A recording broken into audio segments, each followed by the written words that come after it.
Minister, thank you so much for your time. Firstly, you've recently gazetted the vacancies within the Immigration Advisory Board. What's the aim of this board? What does it want to do? Yes, great to be with you, Bulelani. Let me say right up front that the deadline for applications is the 7th of September. So if anyone's watching who has particular expertise in this area and wants to assist the department going forward on issues of immigration, please do apply.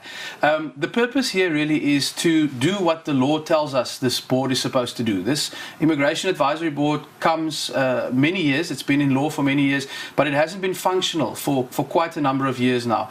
And I think that's a missed opportunity, because if you look at what the law says, you actually through this mechanism can bring together people from Home Affairs, but people from other government departments as well, organized business, organized labor, as well as a number of independent experts when it comes to practitioners or policymakers in this area of immigration. And I think that you can draw on the strengths of all these different people to help deal with some of the difficult challenges we face in this country when it comes to immigration policy. So that really is the purpose of setting up the board.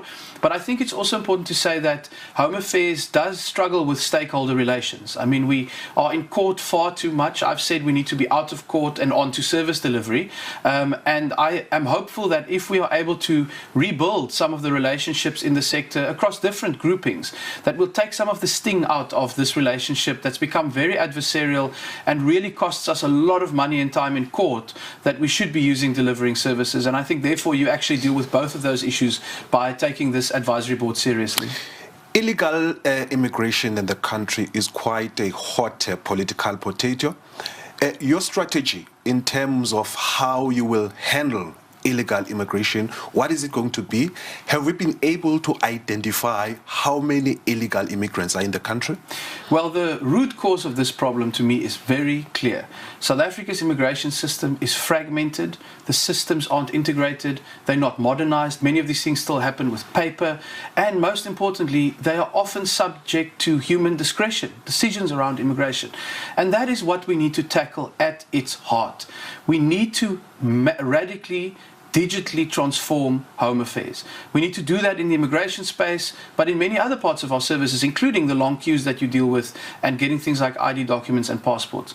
At the heart of the challenge in Home Affairs is the fact that decisions are made by human beings, that systems don't speak to each other, that often applications are made and you can't even track what the status of that application is.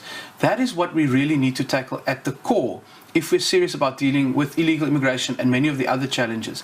Because the number of illegal immigrants in the country, are you able to estimate? I mean, at the end of the day, Stats SA tells us something, you have other researchers telling us another thing. That's not something that I can give you with absolute definitive clarity, and here's why. Because we don't have an integrated IT system that can answer that question.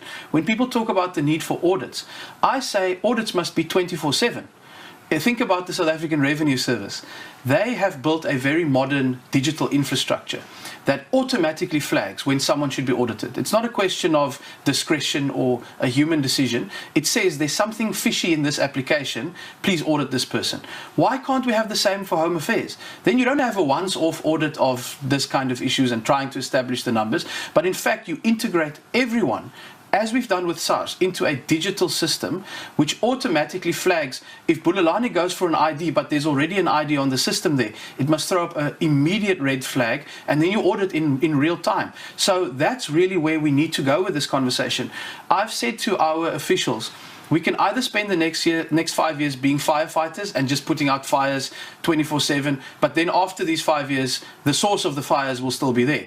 Or we'll need to be firefighters, deal with these issues as they emerge, but also become preventers of these fires. And that's where I think we need to go, by embracing modern technology. How do we then get to the point where those who are not supposed to be in the country without the valid paperwork are actually ensured that they actually leave? Yes, so I mean, the problem is we are so far behind the curve when it comes to modernizing our Home Affairs system that you first need to deal with things that are very technical and sound small in nature. So for example, let me give you a case. If someone applies for a particular visa, we'd like to automate the adjudication process. In other words, like you would do with any other online application, think about an online banking solution. You would fill in an application form. The computer would check whether this is accurate, or whether all the information is there, first of all. Have you completed the whole document? Then you can click submit. Then the computer has to adjudicate, is the medical certificate that you provided, for example, is that a real certificate or is it a fake? Now, we live in the age of machine learning, and a computer can do that much better than a human can. So if you manage to build that kind of prototype where you're able for a computer to do these things, then over time we'll get to the case that you're talking about, because then we expand it across the system, and ultimately you're then able to say, but everyone must now be on this online system. All South Africans must be captured in this population register, and all your interactions with Home Affairs, whether you are leaving the country, whether you're applying for an ID, will all link back to a central point.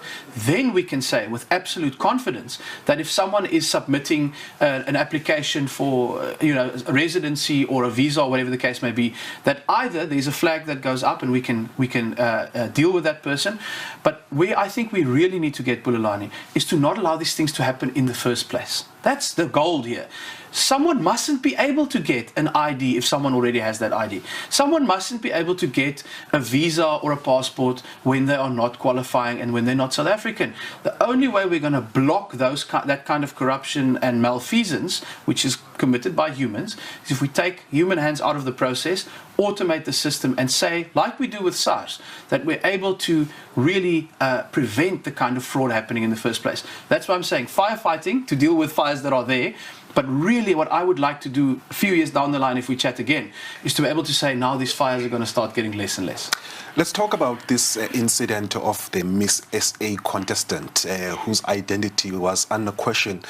How far is the department in terms of its investigation, whether she is indeed a South African? Yes, well, what we've said clearly is that we have looked at this case seriously.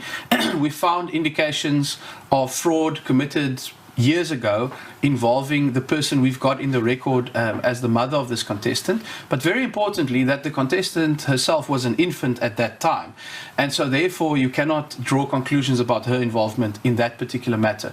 However, we've also said that we need to conclude this investigation in a comprehensive manner to make sure that when we have our final findings and any action that may flow out of that we're not found wanting in terms of the legal process or what is required. So that's where we are at this stage. I can only add to that we're continuing to pursue this matter with urgency, really because it is a case study of the deficiencies. When can we expect an answer or finality on the matter? What I've said is as soon as possible. You must keep in mind, precisely because we don't have the integrated system I want, we are reliant on our people going out into the streets, into hospitals. You have to physically get all of these records, which many are still paper-based, in order to do a proper investigation.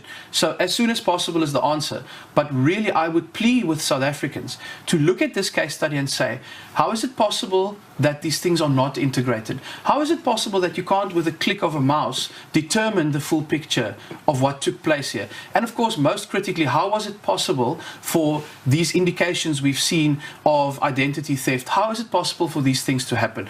And I hope that we can move the conversation towards that solution, which is really where we need to go and say, paper-based human interactions is something that belongs in the 20th century. We're now in the 21st century. But Minister, you'd agree with me that there is quite a lot of interest in this particular case. Yeah. And even in your own investigations, you've said that there was identity theft on the side of the mother, allegedly. Like, if you want to create or give confidence into the country, obviously we'd expect that the criminal intention that the department wants must be done swiftly. Absolutely, but that's what I'm saying to you. If we don't only want to be seen to be doing the right thing, we must actually succeed. And for that to happen, we need to have a watertight case in this matter and many others that we are dealing with, to make sure that we've got, if there is criminality to be found here, that we've got a case that can be won. And we know how to do it. A week or two ago, we won a very important case where an official who was not only involved in a syndicate that was handing out, I think, over 190 different passports to people who did not qualify for them, and of course we cancelled those passports subsequently, but we managed to get a conviction even after she attempted to bribe one of our investigators. So we know how to do this, but it is very important that we have a watertight case, that we don't come out and prejudge things, which is also why we said at the beginning, we cannot respond on the basis of people not laying actual complaints. And so it was only when the organizers of this event laid a complaint, and we even obtained the consent of some of the people involved, that we were able to proceed and communicate about what we were finding. We were doing that because we can only restore the rule of law, which is what this is about, if we actually make sure that we ourselves uphold the law and the rights of all involved. So it's definitely a case that's receiving attention. That's why we're communicating as soon as we feel like we've got something to say. But we're also protecting the integrity of the process so that whatever the outcome is, no one can point a finger and say that it was handled incorrectly.